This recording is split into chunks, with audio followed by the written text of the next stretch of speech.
It's coming across okay? Just pick it up, okay.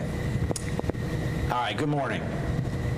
We're going to call the meeting to order. We have a joint meeting of the Board of Fair Commissioners and the Sports Authority Board of Directors. The published agenda is in front of us. The meeting's called to order, and we start each meeting with an appeal announcement, a legal notice. As information for our audience, if you're not satisfied with the decision made by the Metropolitan Board of Fair Commissioners today, you may appeal the decision by petitioning for a writ of cert with the Davidson County Chancery or Circuit Court. Your appeal must be filed within 60 days of the date of entry of the board's decision. To ensure that your appeal is filed in a timely manner and that all procedural requirements have been met, please be advised that you should contact your own independent legal counsel. Okay. On the agenda today, we have a presentation that we're going to view and participate in. Mr. Riebling is here, I believe, to discuss a plan for a Major League Soccer stadium. So I'll turn over the meeting to your presentation, and welcome. Thank you. Appreciate it, Chairman Horton and Chairwoman Atkins. We appreciate these two boards agreeing to come together today to hear this presentation. I'm getting is this coming across all right? It seems like I'm getting some feedback, but we hear you fine up here. Okay, good. It's I feel like I'm in another time zone or something, so I apologize for that. What I wanted to do was sort of kick it off and then turn it over to Laura to talk a little bit about the fairgrounds, but to kind of put it in context, the administration, Mayor Berry, believes that this is really a unique opportunity for the city to kind of move forward with two really important things. One is to bring the potential to bring Major League Soccer to Nashville, which we think is really a great thing for our community. And second, to kickstart and really revitalize this property, the fairgrounds property, which we believe is one of Nashville's treasures that has been underutilized, underfunded, and underappreciated for many years, and now can really, through this combination of activities, result in becoming one of Nashville's premier destinations once again. And so we'll be getting into the details of the proposal as we go along, but I think we want to start it out with Laura talking a little bit about the sort of the fairgrounds enhancements that are part of this project, then get into some of where we are on MLS soccer, the next steps, and then kind of the details of the proposal that we made to the council on Monday night. So with that, Laura, we'll go. Thank you. Just a little bit about, especially for the benefit of our guests, the Sports Authority, talking a little bit about our missions. What our mission is, we connect our community with events. Our strength is in our ability to host a wide array of family-friendly events at an affordable cost. You know, you're in our creative arts building right now. It's probably one of the more frequently rented spaces on our property.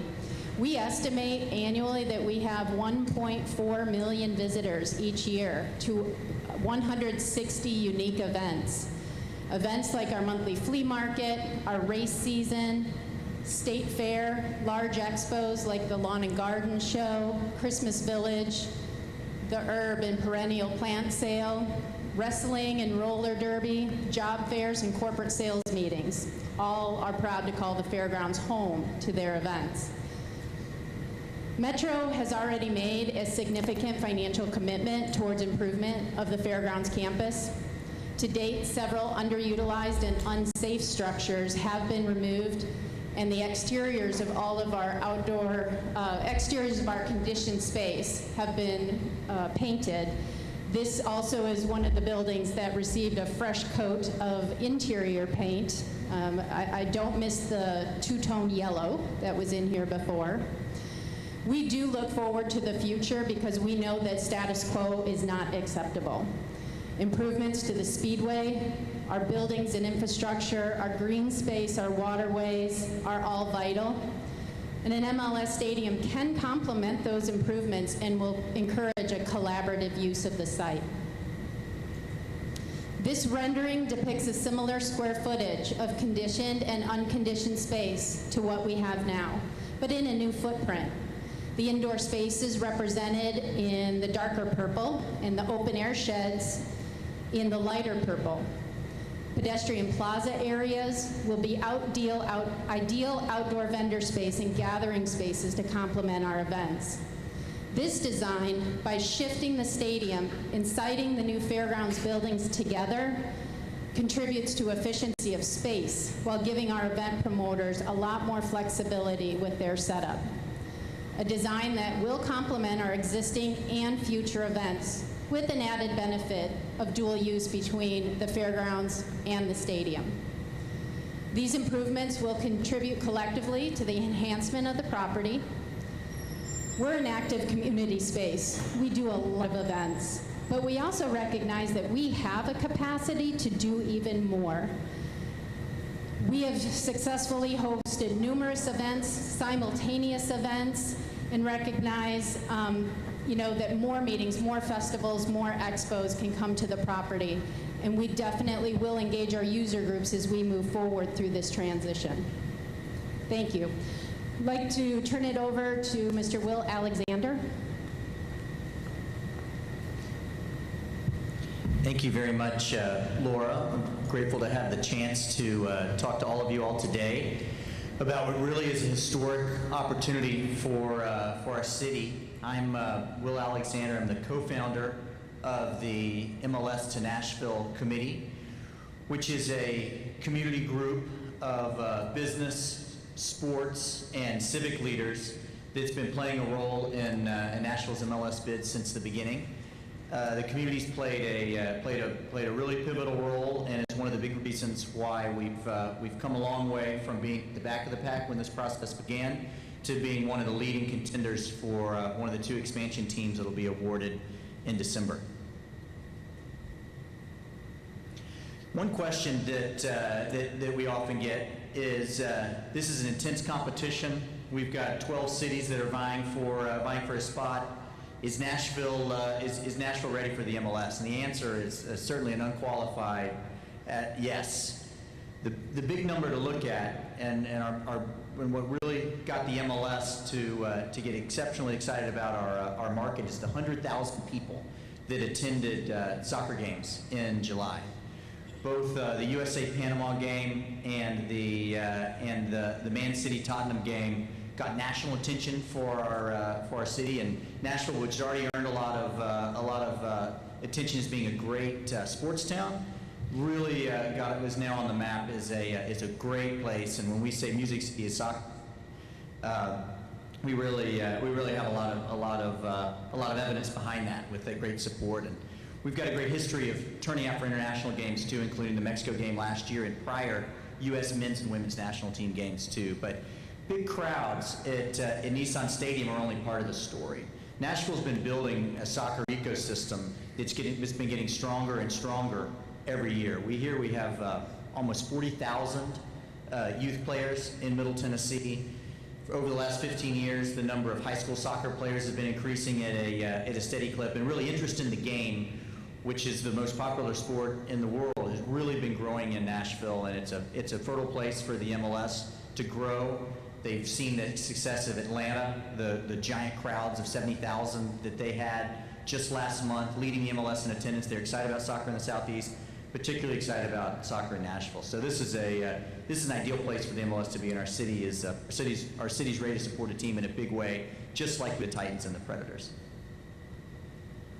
There are a lot of benefits that come with bringing the MLS to Nashville. First of all, certainly is economic. There are the jobs and the wages and the tax revenues that are going to be created by the construction of a stadium and then the operation of a team. There's the additional attention that's going to be brought to Nashville on a national and global level to have a new top-tier sports team here. There's all of the new events that can be hosted beyond MLS soccer, other sporting events, concerts that could be held at a new state-of-the-art venue. You've also got quality of life. I mean, what we've what we've seen when I worked in economic development is people move to where they want to live, and then businesses follow the talent. It's important for all the decisions we make as a city to have in mind that we want Nashville to be an attractive place to live in the years to come. A lot of people are interested in soccer. A lot of people value the chance to have an MLS team, and this would be a great amenity in Nashville. We also certainly would see a tourism boost. We think about the NFL and NHL fans that are outside of Nashville, that when the schedules come out, they look and see when their team plays the Titans or the Preds, and they circle that and they say, I want to go to Nashville. We'll see the same thing happen with soccer. And then at the bottom of the list here, but probably should be on the top, is the unifying force that soccer can play. We've got a city that's really on a growth tear, increasing in diversity, lots of people moving here from all over the country and all over the world, and it's important to have these common threads that bring people together.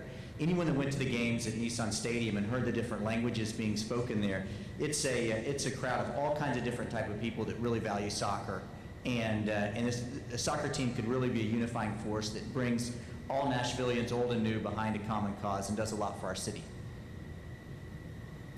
You know, this, as I mentioned, this is a very competitive process. There's 12 cities that are trying to vie for these 2 teams that are going to be awarded just this year, and we feel like we're in a good position. I think it's important to highlight some of the things that give Nashville the advantages that we've got against some of these larger cities and great sports towns in their own right.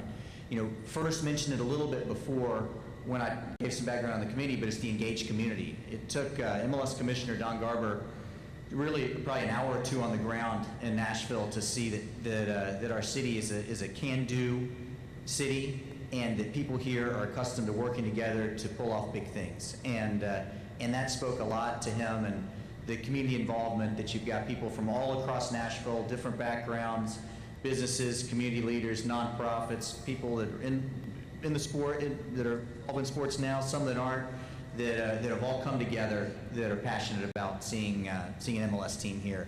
You've certainly got the demographics. You've got the rapid population growth. We're a smaller city than some of our competitors, but we're growing faster than really almost all of them. And you've got the diversity here. You have our strong economy.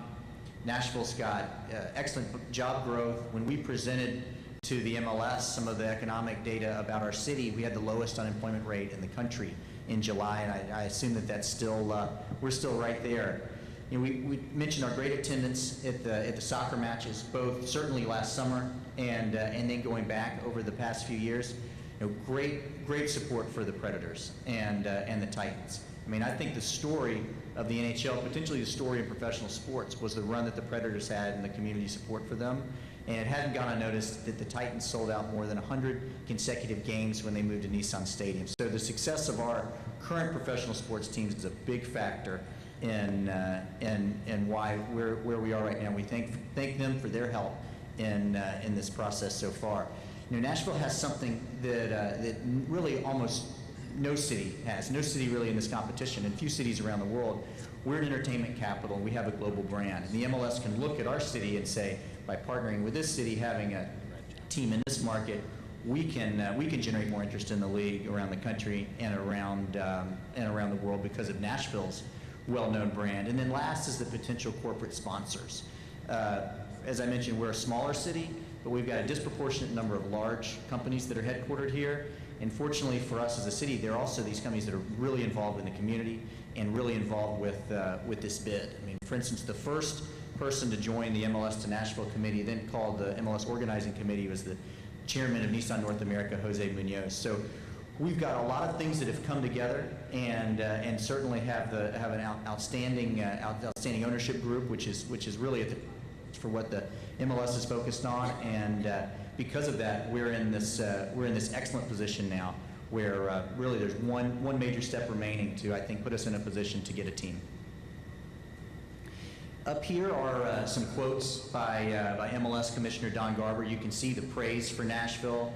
The league sees the Nashville and MLS as really a perfect fit, a city on the rise, having its best days right now and even better days in front of it, just like the position that the MLS is in.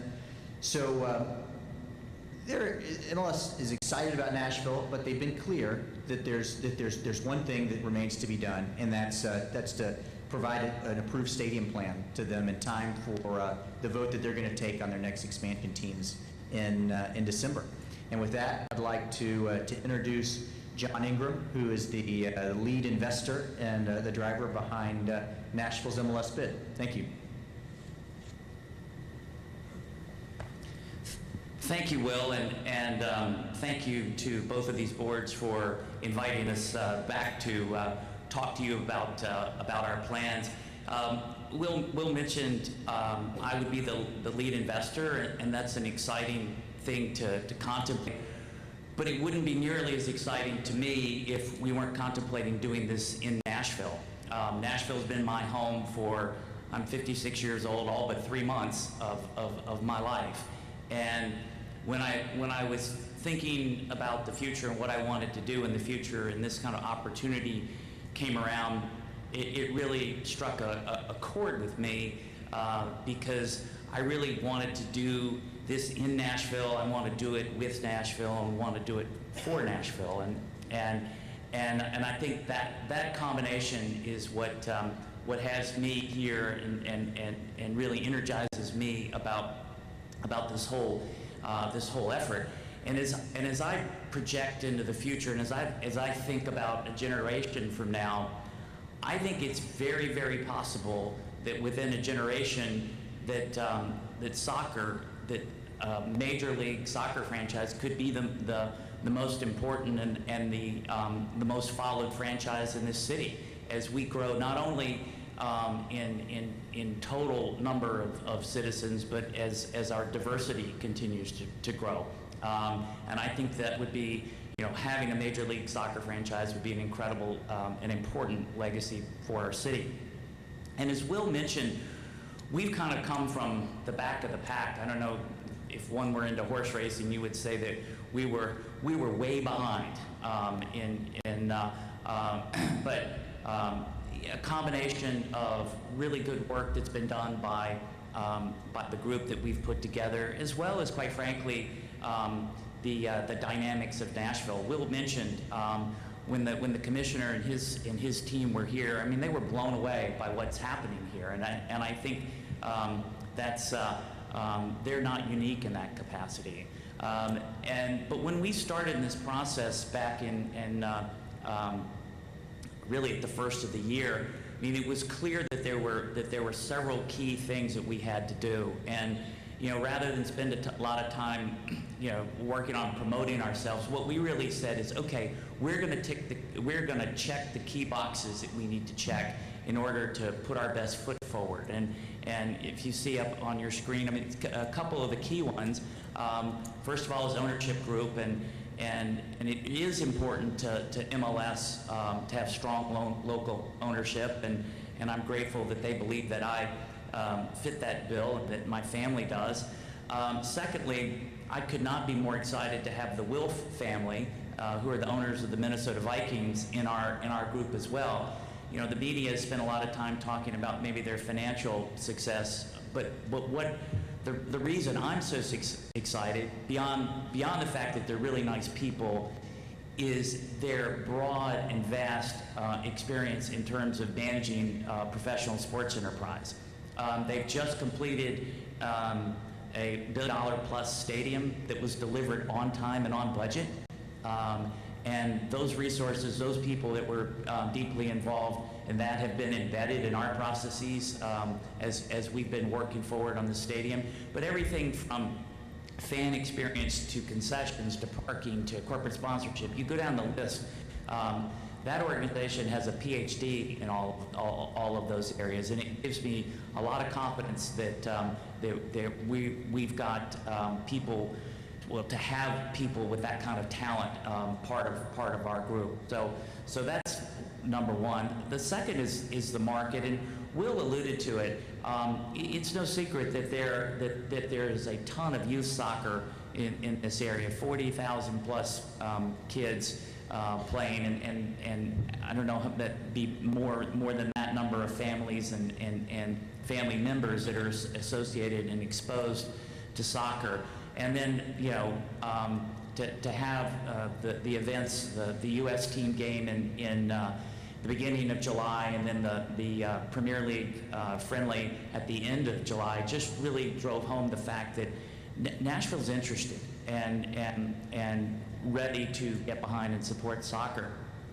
And as Will mentioned, really the final piece, the MLS has not come out and said that there's like finalists or anything like that, but there is a strong sense that there are 4 cities, Nashville being one of them, that are strongly being considered as informal finalists for 2 slots. And I firmly believe that if we can come together as a city and create a viable stadium plan, and I think what we've worked out with the mayor's office is very much that. If we can get a plan similar to what we've put forward passed before MLS votes on the next 2 cities, I think we have a really strong chance at being one of the 2 cities considered. And I think it will be a decision that we can all look back on a generation from now when soccer is clearly emerging as maybe the dominant sport in our country, as a very, very wise decision at the time. So thank you again for the time to come up and speak here this morning. And with that, I would like to get into a little bit more of the details about the stadium and the stadium financing. I want to introduce Mary Cavara, who is her day job is CFO of Ingram Ministries, and her night job and after hours job is really running point on this whole project. Thank you.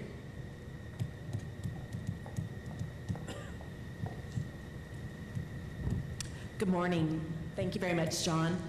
So up here on the screen, we have our stadium site plan, and we've used the rendering that Laura shared earlier. And it's very similar to what we shared with you back in August, but as we continue to refine our stadium plan, a couple things have changed. We reduced the size of the stadium to 27,500, and it's a natural grass playing surface. And the 4 top cities that John mentioned, each of them have come forth with proposals that have similar type fields, and we also understand from a player perspective that's really what is preferred. The estimated cost of the stadium is approximately $250 million. And the other thing that I just kind of want to point out a little bit is the location of the stadium has moved slightly so that we could better accommodate all the fairgrounds programming, so that the buildings that Laura pointed out, they're all able to kind of be on one side of the stadium so you can have better interaction with events there.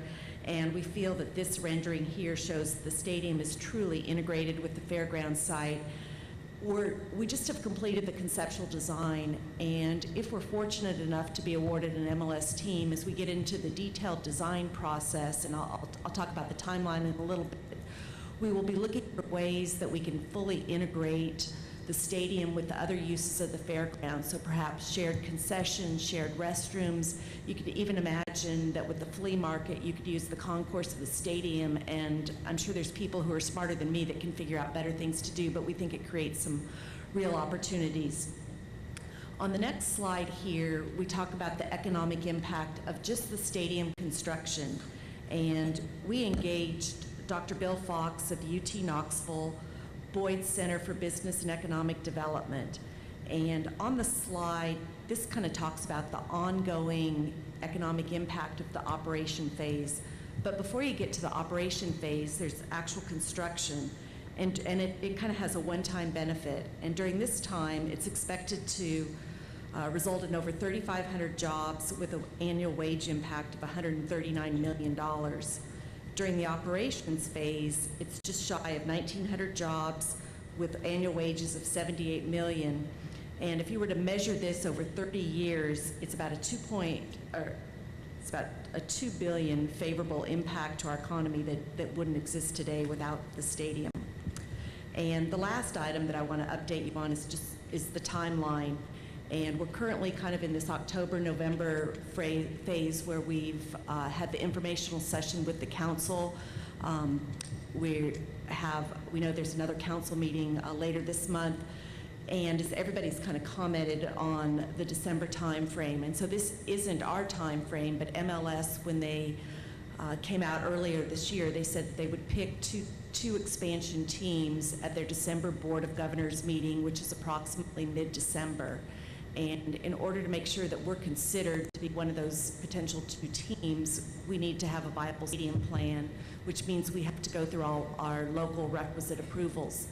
And if that is able to happen, and if we are awarded a franchise, it doesn't mean that we start construction day one. What happens is that team would start playing in 2020, and so we would need to find a temporary home for just 1 year.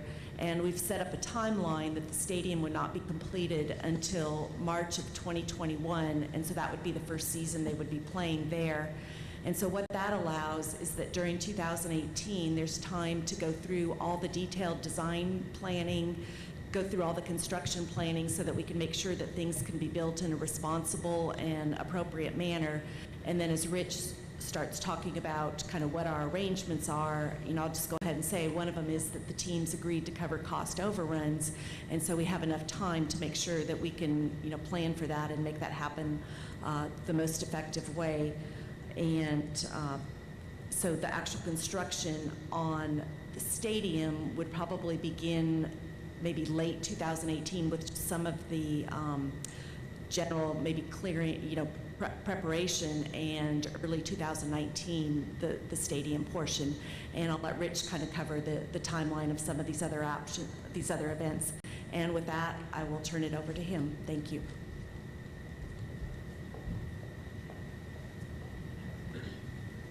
Thank you, everyone, for their presentation. At the outset, let me just say that I'm going to try to go through this pretty quickly so that there's a few members of these two boards I know who might like to ask questions. I know you're a very bashful group in general from my prior meetings here, but we'll try to go through these sort of the deal points quickly, and then we can open up for more questions. I think, this morning as I got up early as usual, and I sort of drove around for a while, and I really drove through this neighborhood a little bit, and this is an unbelievably evolving community that none of us, I say none of us, I don't think we foresaw a few years ago. And because of that, I think this is really a unique time to bring this project forward. Because it really could really tie this whole community together with the rest of the city and this important vendor. And while sports are, professional sports are not a requirement but a nicety, I think this one, because of the international nature of soccer, really has some unique abilities to really sort of transcend sports and really bring this community even closer together as we grow and go forward. So when I say that the stadium and soccer is important but not a requirement, I think we mean that. Mayor Berry was committed to trying to work out an arrangement to do this, but it had to be on terms that we felt protected the taxpayers and was really in the long-term best interest of the city.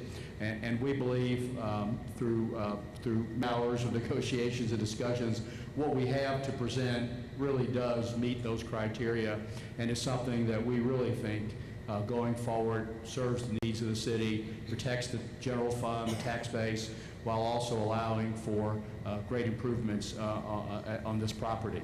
And so we start with the first slide that generally talks about kind of big picture, but this is really a project that's 90% funded from private sources and revenues generated from the facility, and really 10% of public money, which is vastly different from many of the other projects that we've seen, other public stadiums and things in the future. As we look at the benefits of this project, I don't want to dwell on those. Many of these we've covered already. We've already talked about the fairground improvements. We've talked about what I haven't talked about, and the other thing I spend most of my time on is transit. And clearly, as we will see a plan presented by the city for the future of transit in this community, Nolensville Road will be an integral part of the future transit development of the city. And this side being on that corridor will provide lots of access and future growth potentials. And at the end of the day, let's go over the lease terms. We can talk about benefits, but broadly speaking, as you know, most of these, kind of the structure of this is a little different because we have two public bodies involved in this, the Fair Board and the Sports Authority. And so the structure essentially will be that the Fair Board would agree to long-term lease, ground lease the property to the Sports Authority, and then the Sports Authority would issue the debt and enter into a long-term lease agreement with the soccer team. I mean, that's sort of the fundamental transaction. It's very similar to what we've done on the other sports facilities in town. The only difference here being you have the Fair Board involved in it, you know, so you have two public bodies rather than just the Sports Authority involved in it. But we would essentially have a 30-year lease for the stadium that would start to go run to 2051. The team covers the debt service on the lease, on the bonds that are outstanding, minus what we collect from a ticket tax and the sales tax redirect. The city commitment beyond some capital investment, which I'll talk about in a moment, would be only for the first 10 years of the lease would the city be obligated to provide any shortfall in the overall debt service payments should the sales tax redirect and the ticket tax fall short. So in the first 5 years, it's capped at $4 million. The second 5 years, it's capped at $3 million. Said another way, if nobody came to any games and nobody showed up, the city's obligation would be capped at $4 million for the 5 years, and then $3 million for the next 5 years, and then after that, it's fully on the team. Again, that's if nobody showed up. Obviously, we don't think that's the case, and I think we can, as we get into it, we're pretty comfortable from a city perspective that there's probably little, if any, exposure, even in the early years, maybe a little bit in the early years, but not much. And then over time will grow as more events are held and more sales tax and more ticket taxes are collected. As Mary already alluded to, one of the big issues that I know was on the minds of the council and probably the Sports Authority as well because of some of the issues associated with First Tennessee is that the team will be responsible for any construction cost overruns. As she pointed out, this project has a much longer starting time than we did with the ballpark.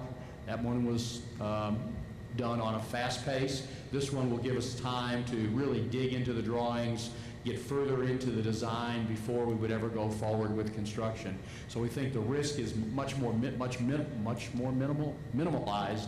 whatever that word is, in this process. But even in that event, the team has agreed to be responsible for any of those cost overruns. And like other city projects, Sports Authority projects, especially First Tennessee, here the team would be responsible for all the day-to-day operations of the facility.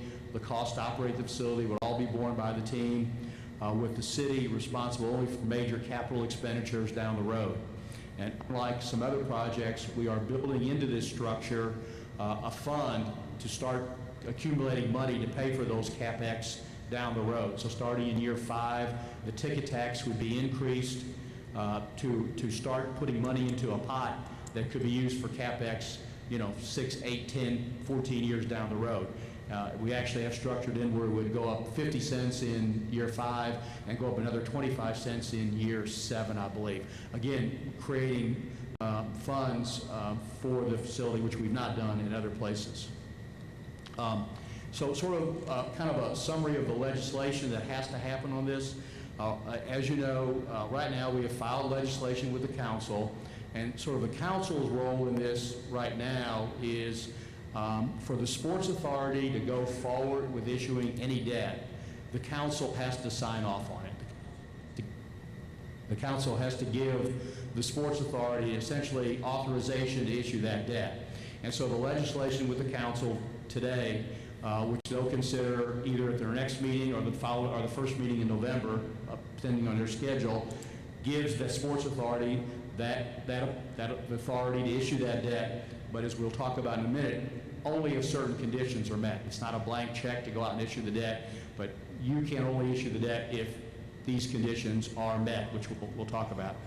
So ultimately, the Sports Authority would have to approve the issuance of the bonds and an operating lease with the team. Again, very similar to First Tennessee. And the Fair Board, its role would be to agree to lease the land for the stadium site to the Sports Authority, and then as part of the negotiated package on this, as you can see, we have put most of the responsibility for repayment of this project on the team.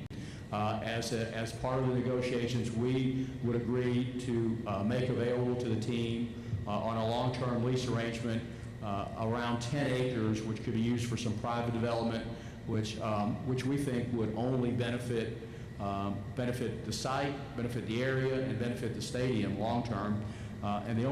We do not have all the elements that worked out other than 10 acres that would have to be agreed upon by the Fair Board. But we have said that we would expect to see some level of affordable housing as part of that overall development. And so when I talk about the conditions, there's really one big condition, and that's that they have to get the team. So if the MLS does not award the franchise in December, then none of this happens. No stadium gets built. We don't go forward on the project. Obviously, we would stay in the hunt for a future one, but we don't go forward at this time. So the conditions that have to be met, you have to have the operating lease would have to be agreed to. The ground lease has to be approved before the Fair Board. The other major conditions that would be interesting is that the city has to agree to issue $50 million in general obligation bonds, $25 million of which are used for the stadium cost, public infrastructure as part of the stadium. That's concourses, utilities, roads, public nature that comes out of the stadium cost. And then for the Fair Board members, an additional, their interest would be another $25 million would be utilized for the fairground improvements that would essentially pay for the rebuilding of the buildings, building new buildings, better designed buildings, more functional buildings, modern buildings for this enterprise here at the fairgrounds. The other condition that the Fair Board knows is that to demolish any buildings out here requires council approval. And so we would have to get council approval to demolish any of the buildings once we identify exactly which ones are going to be torn down. And then finally, the city would have, the City Fair Board will all have 20 civic dates to use the facility free of charge. And the fairgrounds would, of course, have many more opportunities to use the facility. There would be great interaction between the use of the stadium and fair facilities. And the lease would require, for what it's worth, cooperation to make sure that we weren't stepping on each other's toes. You don't want a soccer game when there's a flea market weekend. That's just operational issues that would have to be worked out. And so finally, on the stadium plan, kind of the financing to kind of bring it all home is, as Mary pointed out, it's a $250 million stadium. The team is going to contribute $25 million in equity, essentially equity to pay for the stadium cost. The city is going to put in $25 million to pay for the public infrastructure elements of the stadium. So that's the $50 million. And then there would be left about $200 million that would have to be financed, which would have essentially debt service of around $13 million a year. And so what that means is that the team would be responsible for 9 of that $13 million, and the city would be responsible, city's deficit would be capped at that $4 million, but that $4 million would be, we think the vast bulk, if not all, would come from sales tax and a seat tax that would be put on the project. The other commitment on the city is that to sell the bonds, there needs to be credit support behind the bonds. And here, like we've done on other sports facilities, the city would pledge its non-tax GST, non-tax revenues, which essentially makes the bonds investment grade, gives them a strong AA rating, very similar to the city's overall debt rating. It doesn't really take money from them. It's just really a pledge that if the revenue shortfalls don't come into being, that would be there to go forward. I think I obviously went through that very fast, and I suspect you all might have a question. I won't ask who will have the first question. We'll go from there. But with that, questions? Yes, I'm sorry. Right back to the revenue shortfall. Could you more clearly define for me what short means?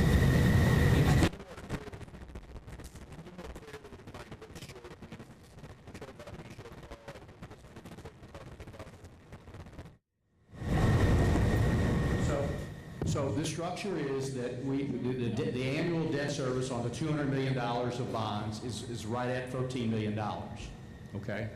So in years 1 through 5,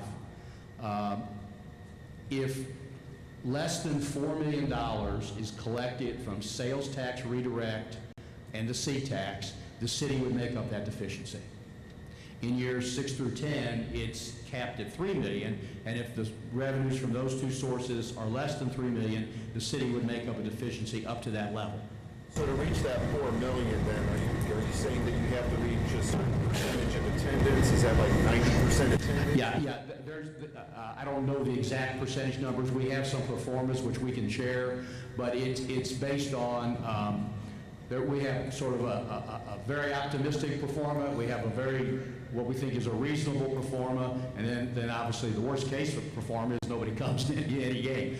And so we think, and can share that with you, that under the optimistic formula, we hit well over $4 million in the first year. In the more probable conclusion, we think it'd be pretty close to that $4 million, but there might be a gap depending on exactly what other events use the facility during that year. But again, what we wanted to go into this is knowing what the max, capping the city's exposure and minimizing what we think might have to come from the city, and we think it's very likely that the city would not have to pay anything.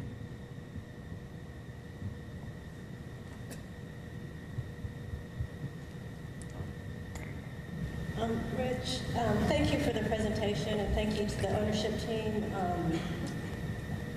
for bringing this plan forward. It's really exciting for the fairgrounds to see some new investment coming. But could you walk us through the private development portion one Sure. more time? Sure. I really want to understand that. Yeah, no, I understand that, and that seems to be a one that some people have some questions about. So as we negotiated this agreement, from our perspective, clearly we have put the major liability on the team, which is, again, I would say very different from the arrangements at the other 3 sports facilities in town. But we felt that with all the city has, kind of where we are as a city today, that's the structure that had to be. And so we also felt that some economic development, some development around the stadium site was going to be beneficial long-term for the stadium as well as the fairgrounds. And so as part of essentially the negotiations, we agreed that the ownership group would receive, again, obviously this is all subject to everyone's approval, so I'm not committing anything, you've got to agree to this, is that the Fair Board would agree that 10 acres to be agreed upon by the Fair Board and management and staff, so we don't have exactly where it would be identified yet, would be made available to the team for them to bring in a third party or one of their members to develop something that would be supportive of the fairgrounds property itself and the development. So the details are not identified, but it does give, we would envision that the Fair Board would obviously have to agree to it, what it is. The property would have to be rezoned, so there would be there'd have to be community meetings, and council would have to sign off on the rezoning of the plan. So all those elements are sort of some built-in safeguards that they couldn't build something that was not acceptable to and not complementary to the fairgrounds operations. Does that help, Anna? Or So when would we get the details on the exact location? that would be before you would issue the bonds next year. Again, this project is moving fast because we have an artificial deadline that we don't control, and that's the MLS December deadline. So frankly, all of the bells and whistles are not done, but we know enough to build in the safeguards so that we can go forward is our position.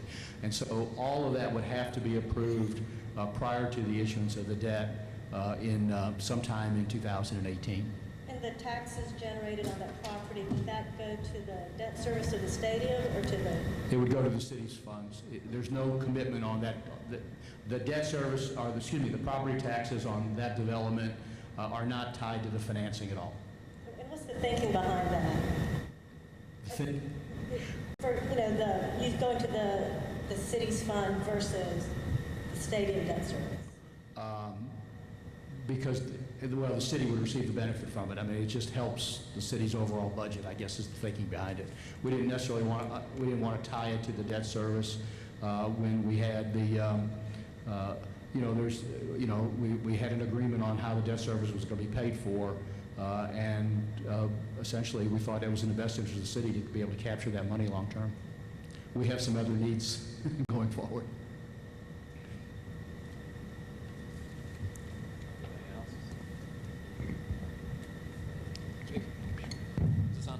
A couple questions, Rich. Thanks for the presentation. I'm excited about soccer and think it can be done right.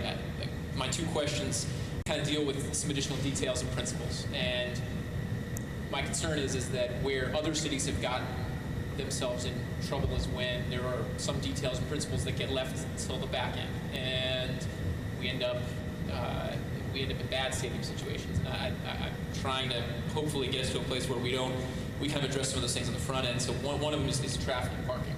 Have there been any traffic studies yet about the issues of the adequacy of Wedgwood Avenue, the challenges on Nolensville Road, most namely that there's a really nice CSX train that rolls through at commute time in the morning. I heard it this morning.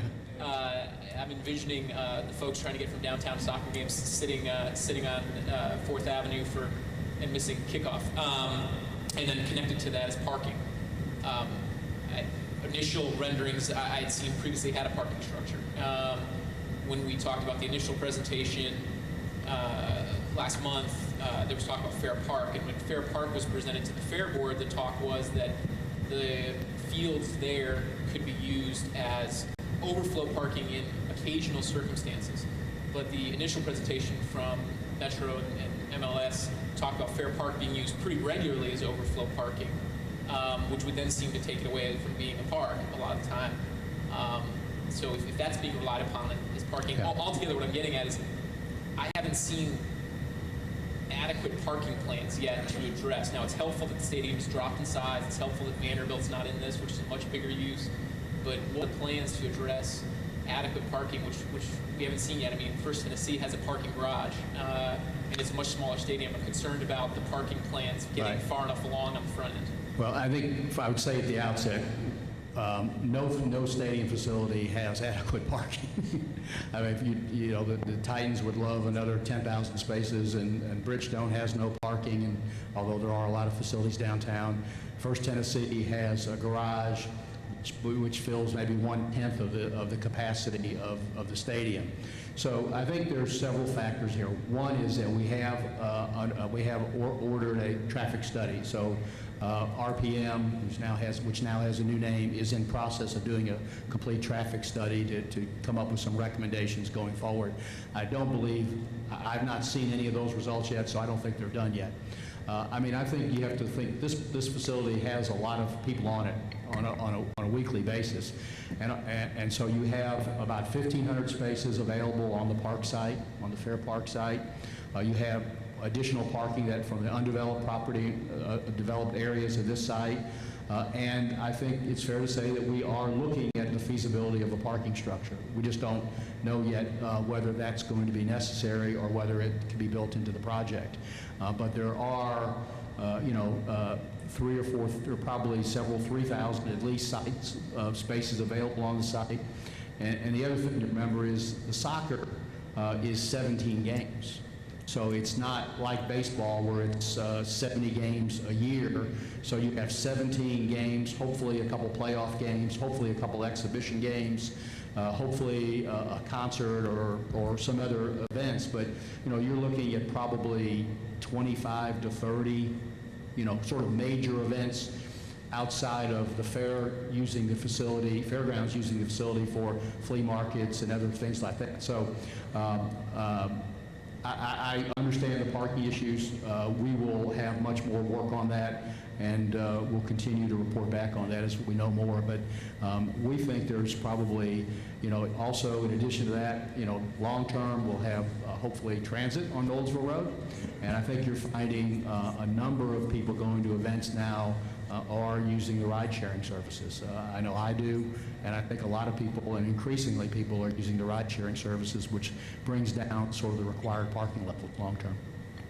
And you sort of touched on it and tied into right what my second question was, which when you talked about sort of the number of envisioned nights. At the presentation on Monday, concerts were discussed, non-soccer uses, and that's sort of I'm more concerned about that than soccer. And so I wanted to get a sense of, I've gotten a number of reports from folks who attended the neighborhood SNAP presentation. They were concerned about the lack of detail about concerts and non-soccer uses. They're very concerned about that. On Monday's meeting, the discussion, I think in response to Councilman O'Connell's question about non-soccer uses, was that the team would be very incentivized to use the site because they obtain more revenue from non-soccer uses. How many concerts is the team projecting to have in the stadium? This is a 27,000 seat venue, and I kind of would like to hear from somebody with the MLS team talk about understanding that 50 yards away from this venue is a neighborhood and homes. And this isn't like Ascend Amphitheater where there's condos around there. There's children. You would be surprised about the people we hear in East Nashville on Ascend Amphitheater. And that's why I raise it, because right here we have homes in a neighborhood.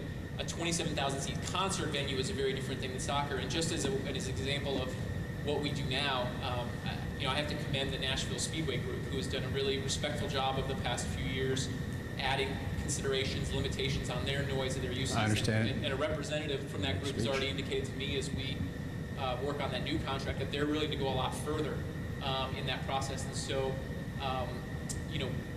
kind of trying to get a firmer idea of how many concerts are being envisioned and what kind of limitations are you willing to agree to more on the front end and put down now rather than later to recognize the neighborhood that's right around the area.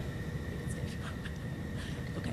So, like we said, we're still in an early stage, and as we're going through the preliminary planning, and obviously we've created some projections in terms of talking to other cities that have MLS teams around the country, and right now a rough estimate is probably 8 to 10. However, we understand that we're a tenant on this site, and so if the site has restrictions about a curfew when a venue needs to end, we're going to have to be respectful of that.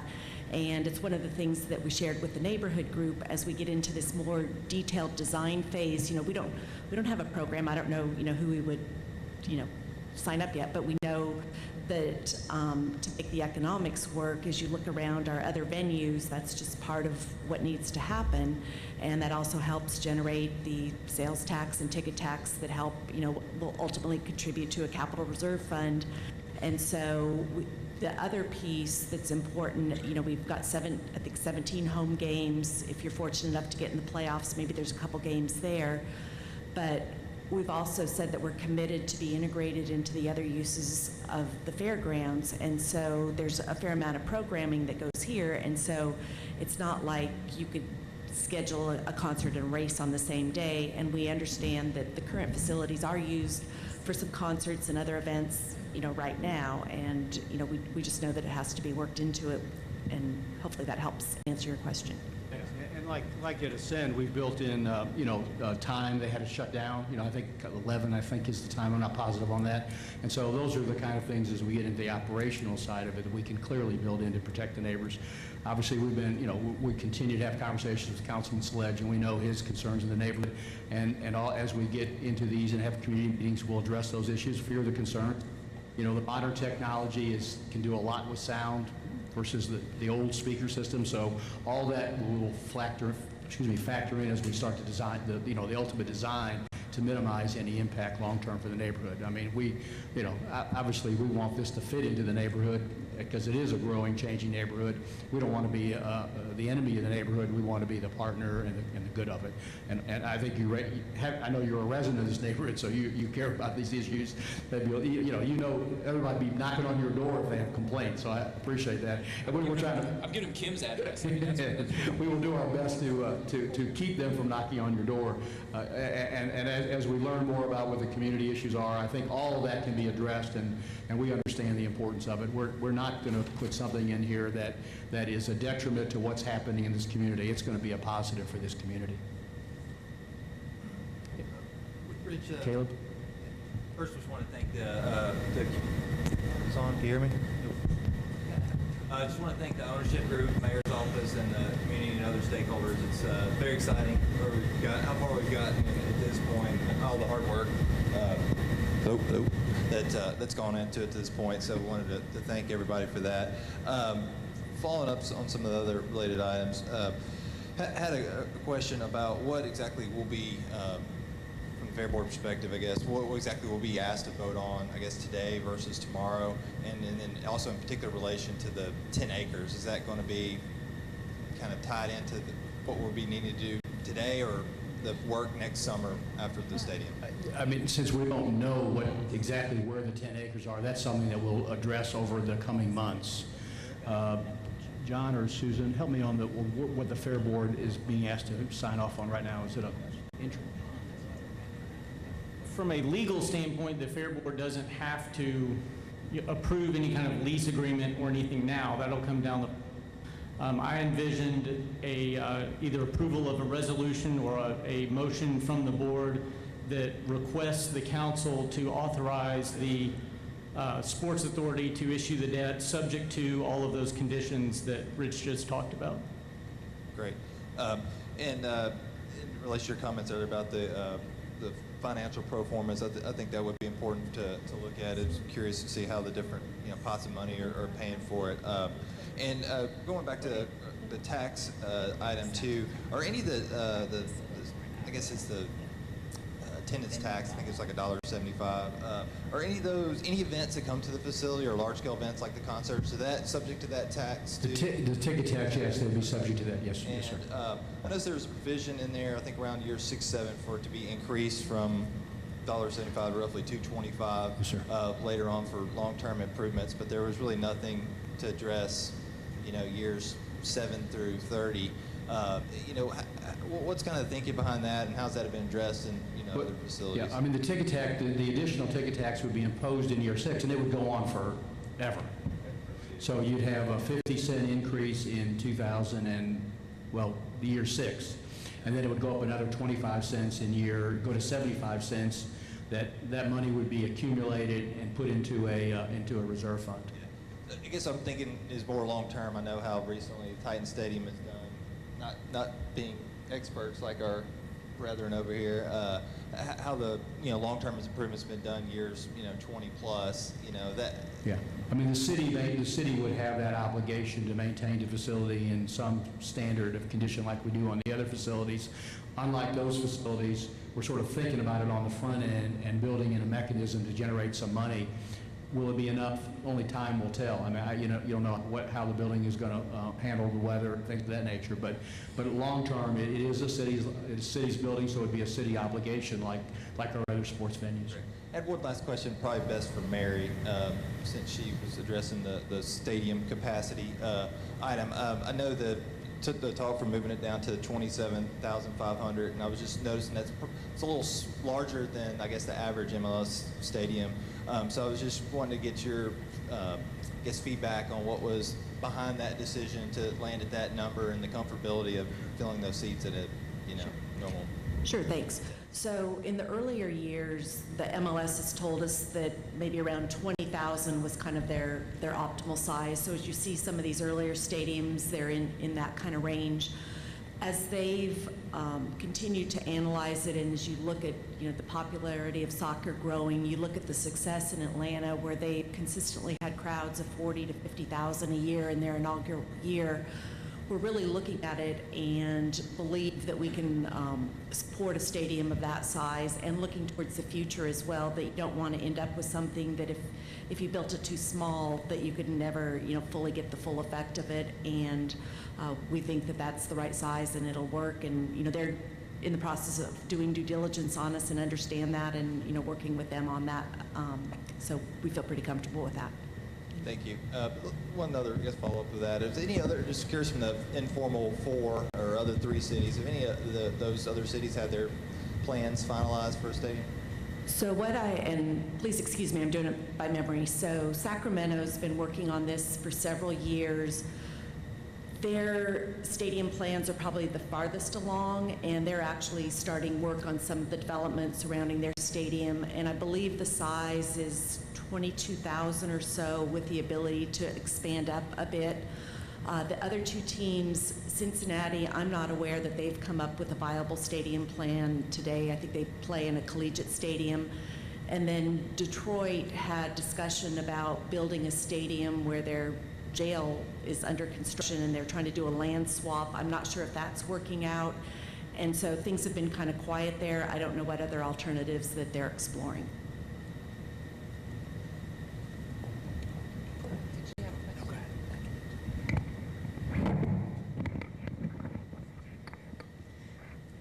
Hi, Rich. I knew I wasn't going to get past this. I know. You had a question. I'm sitting here, can I slip out now or no? Well, actually, what I first want to say is that just knowing the deals that were done with Ford Ice Center and with the Sound Stadium, I really applaud you and the administration for thinking about this area, because when you look at what has happened, you just had to have faith and faith in the administration, and look out at Antioch and look at Germantown. Been huge success, and I want to compliment you, administration, for that kind of foresight. I really like a lot of aspects of this proposal, particularly the ticket tax and looking at our capital needs down the road. I think that is just excellent, and really will help the Sports Authority look at those capital needs down the road. I really also thank the owners for the amount of money that you are putting in this deal. It is a different deal than some of the other deals that we have seen. It is a huge commitment to Nashville, and I want to thank the administration for negotiating this deal. I think it's a good deal for the city. I have questions, of course, but I just want to make sure that I say that, because having sat on the Sports Authority for several years, I really do appreciate where we are at this juncture, understanding the deadlines that are involved and how hard everyone's worked. I'm not quite sure what will be asked of the Sports Authority, and what the same kind of question Caleb gave. I think we have a meeting next week, is that right? And I have not seen, nor have I gone online to look, I know I could have, the resolution that was filed with the council. So what I understood by what you said, Mr. Cooper, is that we would be asked to be in support of the resolution that was filed with the council. Is that? Well, so for the Sports Authority, since they're the ones that would be issuing the debt, it's a little bit different. And as of last night, we got a resolution drafted that essentially conditionally approves the issuance of the bonds, so that subject to all of the conditions that are also in the council resolution. So there would probably be subsequent action the Sports Authority would have to take before actually issuing the debt. Right. But this is just kind of a conditional approval. So we would need to know what the council resolution says if we're supporting issuing bonds. Yes, and according I to the will, council. when I get back to the office, I will email you both the version that the Sports Authority, it's still kind of the draft. I've got to make sure bond council's okay with Sure. some of the stuff, but yeah, I can email that to you. Okay. And is a condition of, does the resolution contain a condition that the 10 acres be deeded to this private group? That is not a condition of the financing, no. Okay, it's not a condition, so we as the Sports Authority, if we approve or we recommend approval of the bond part, we are not making any recommendations as to the 10 acres? Correct, that would be the Fair Board. Okay. And so if I'm going to say what I know they're going to ask. Is that okay? Because I see you right there ready to go. So does that mean when the Fair Board meets prior, when they're making a recommendation, they would be making that recommendation regarding that 10 acres part of the council resolution? Is that what you're saying? I'm not sure I was real clear on that, but... Yes, so the council resolution includes the language about the intention to provide that plus or minus 10 acres for the private development. But it is not a condition of the financing. It's a recital clause. I see. It recognizes the intention for Metro to do that and Metro to support the rezoning. I see. Yeah.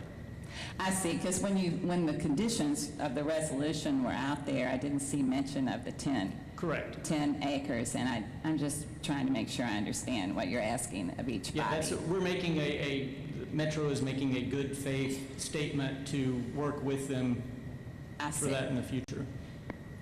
So I want to pivot. There are no more questions of you, Mr. Cooper, so Mr. Reedland. This is about the use.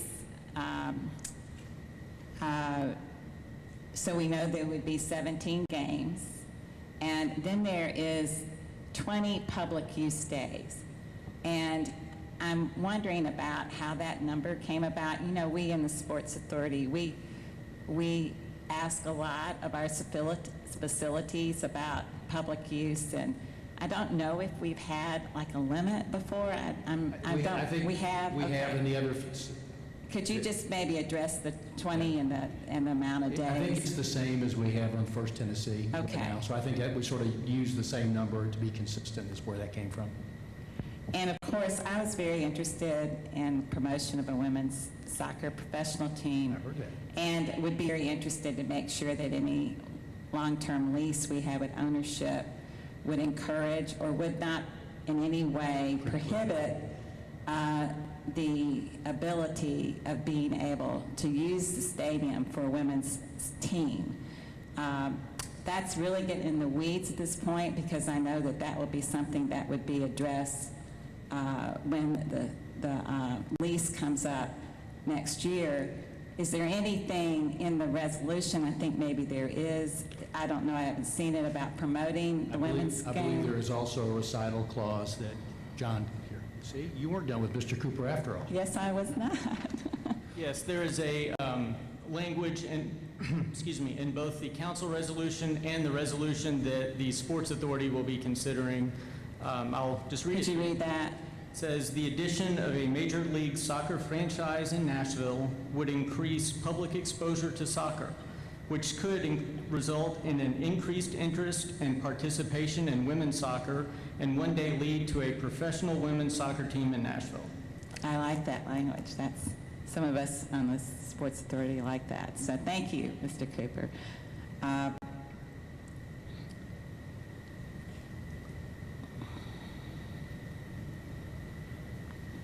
I don't have any other questions. Thank you, Mr. Mead. I have a question on the timing. I realize we're all trying to work together to have things buttoned up, get that box checked for MLS. So there's a sequence of events that needs to occur to, have the collaborative spirit that we need to present. What is the timeline and specific meetings potentially? I mean, we have a meeting today, we have a meeting next week. Is it Fair Board first, Fair Board last? How do you see this? Yeah, I may Rolling call out. Mr. Cooper to help me again. But Okay. I think I know this. I think the structure would be, so the council it's on the council's agenda for consideration that it's October 17th meeting or 16th meeting, whatever, 16th or 17th, whatever the Tuesday is.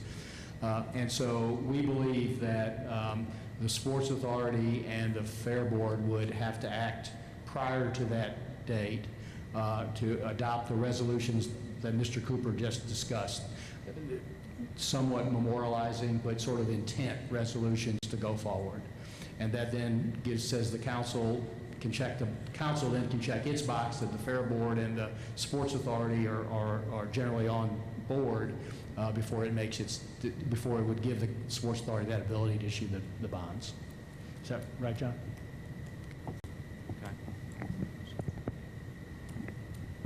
Thank you. So Rich, tell us how, I'm curious how this proposal today compares nationally to other stadium deals? They're all different, so it's hard to ever compare two stadium deals.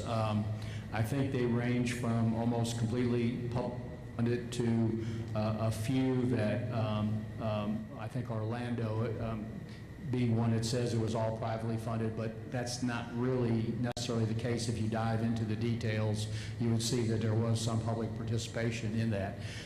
Rather than answer your question, what I'd like to do is let me work with the team to put together some information for you on the various deals in other cities and get that to you in the next few days. I think that'd be, because otherwise I'm sort of rambling without having facts. So let me try to get you some facts. Yeah, I've got a couple. That's all right. A couple more questions. And then the resolution for council, was that filed today, or is it going to be filed? The resolution with the council was filed yesterday. Okay. So it's filed in public, and Mr. Cooper will send that along with the resolution that we would be asking the Sports Authority to adopt, and then ultimately a resolution that we'd be asking the Fair Board to adopt. And it's good to see Mr. Cooper, who's our law director here. I'm a stickler on everyone introducing themselves, so it's good to see. If we fail to introduce our distinguished legal director. And it's nice to see another John Cooper here, councilman, so thank you. It's nice to see your participation today as well. My question on the seats, I guess the number of 27,500, I was really curious. I know at one point we were talking even larger. With the proposal we're looking at now, as I recall, there was a standing area. Is that 27.5, does that include that portion of the facility, or is that in addition to? So the 27,500 includes the whole stadium. So there's about 19,500 in the lower bowl, and that includes general admission, the premium seating, and what I now learned is referred to as the safe supporters standing area. And then there's about 8,000 seats in the upper bowl.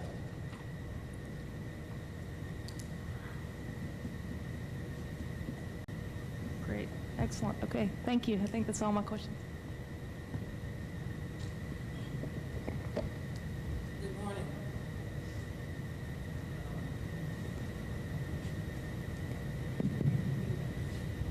Mitch, I have a question about the finance. You mentioned that the credit worthiness of the new debt would be against the pledged non-tax revenue bonds of Metro. Would the new issued debt be tax-free, or would it be taxed? Let me say that the pledge that we would be putting on this is similar to what the city has done on other venues, so there's nothing new to that. Because of the predominance of private payments to the lease structure, the majority of the bonds would probably have to be issued on a taxable basis. The portion that could be attributable to the sales tax redirect, because that's a tax of general application, blah, blah, blah, under tax law, could be issued probably on a tax-exempt basis. So there'd be a combination of taxable and tax-exempt debt, but I don't know the exact percentages, but it'd be more taxable than tax-exempt.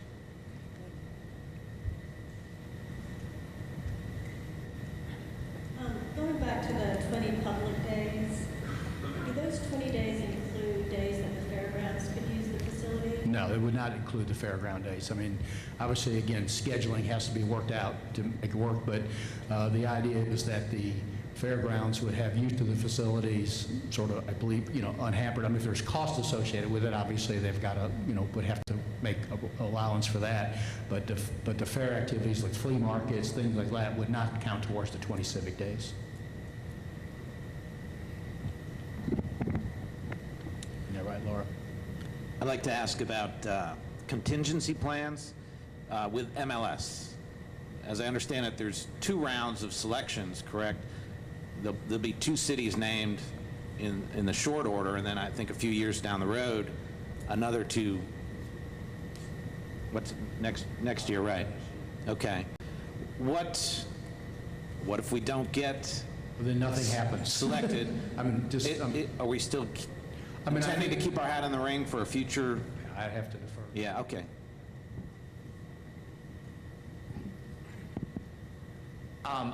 If my concern, honestly, is that this is our best moment in time. I think by next year, we may be quite consumed in the city, in transit, and some other things. And we could theoretically still be a possibility, but the other teams that do not are not awarded, the other cities that are not awarded this time, can continue to work on their plans. As well as there's nothing that says other cities can't join the fray, and I think they will. It's in a certain sense, this is like a confluence of opportunity that has come. It made a compressed time schedule, but at the end of the day, this is I would project this is our best opportunity to get in anything resembling the knowable future. Was that what your question was? Yes, thank you. Thank you. Well, let me follow up on that. Rich, my understanding was that 2 cities are going to be awarded in December. And if Nashville's not one of those cities, then all this is neat, right? Yeah, I mean, nothing goes forward. I mean, we don't start construction or anything like that. We don't issue any bonds or anything like that. So, I mean, we have the agreements in place, and we'd probably have to dust them off and tidy them up if we're going to go wait until the next round. But then I understand that 2 other cities are going to be awarded about the middle of next year. Is that right? I don't know the time schedule. Sometime next year, I believe. MLS has said that their current thinking is to award 2 teams in December that would start play in 2020, March of 2020. Then they would award 2 other teams either in late 2018, possibly 2019, that would start play in 2022. But there's nothing that says they couldn't modify that schedule. Right. So my thing would be, if we go through all this now and Nashville is not awarded one in December, why not just proceed like you're going to be in the next group? There would be nothing that would preclude us to do that if we chose to do so. Okay, thank you. Thank you, Mr. Ryan. Mr. Ryan, it would be a matter of, how much does everybody want to spend on the risk of it, but we'd sort of address that. I mean, what I'd say is that we want to make our best shot now. We're trying to get everything in place to see if we can't get it in December. If that doesn't happen, then obviously sit down and sort of reassess where we want to go with it, but the agreements will be in place. Okay.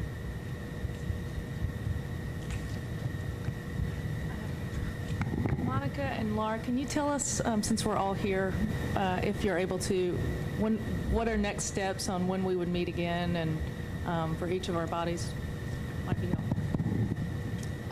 Regarding the Fair Board, our next regular scheduled meeting, well, we do have a special meeting tonight, but we do have a meeting Tuesday morning, October 10th at 8, which this item is on the currently agenda. And then the Sports Authority will meet next Thursday, the 12th. The Finance Committee will meet first, looking like 9 o'clock, and then we will follow with a special call meeting of the full board.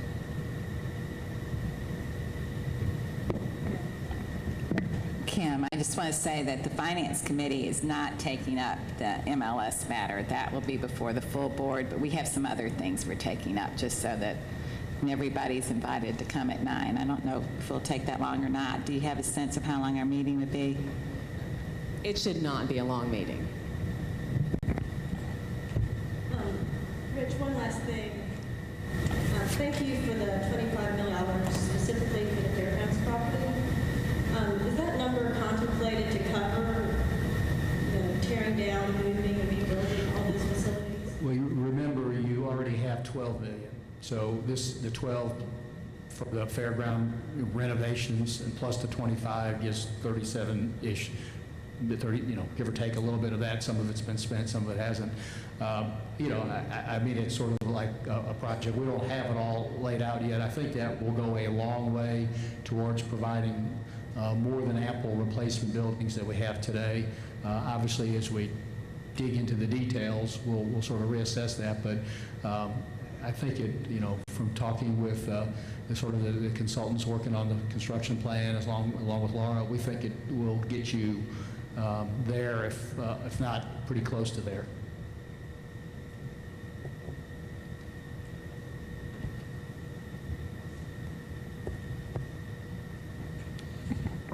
Anybody else with questions or comments? If I could just say one thing in closing. First, thank you very much for your willingness to come together to hear this. It's easier to do it at one time rather than have to do it twice. And obviously, both boards are integral to this project moving forward. And so, on behalf of the mayor and everyone, I just want to say thank you for your attention to this and appreciate, as always, your consideration and support. Thank you.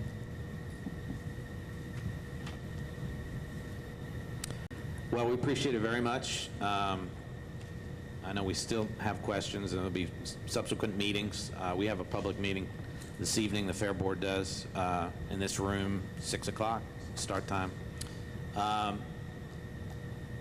Appreciate all the effort and the love of Nashville. It's obviously gone into this, and great expense, and a lot of teamwork is obvious, including the city, and lots of private citizens that joined your effort, and you've rallied the troops in good order, and we hope this all comes together to the benefit of the entire city. I think we're wrapping up here. I don't know if anybody else has any other comments or questions, or what if we need to have a motion to adjourn. Any discussion on that? If none, all in favor? Aye. Opposed? All right, the meeting is adjourned. Thank you, everybody.